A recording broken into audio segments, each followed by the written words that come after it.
Kape now, palpitate later. Simula noong ipinakilala ng mga Kastila ang kape sa ating mga Pinoy, di na nawala ito sa ating kultura. Kape sa umaga, sa gabi, at kahit na tanghali tapat tayong Pinoy ay hindi nagpapaawat.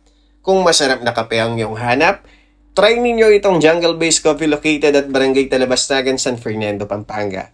Open sila from Tuesday to Sunday from 10 a.m. to 10 p.m. Pagpasok mo pa lang sa entrance gate nila, malakagubatan na yung datingan. Nagsaserve sila ng mga coffee-based drinks, non-coffee, sandwiches, pasta, salad, pastries, at marami pang iba. At syempre, sinubukan namin yung mga iilang signature and bestseller drinks nila. Tulad nitong Sunset Sparkling and Dusk Sparkling. Unique, refreshing, masarap ang pagka-blend ng mga flavors, at matutuwa ka every sip dahil may mangunguya kang strawberry or peach mango bits. Nagustuhan ko din yung dark choco mocha nila, hindi yung usual na na-order ko sa mga iba dahil may pagkabatirol yung lasa. Yung sea salt honey, swak yung blend ng sweetness, yung saltiness and creaminess. At hindi magpapahuli yung old-fashioned caramel, sakto yung tamis at tapang. Malalasahan mo talaga yung kalidad ng beans nila.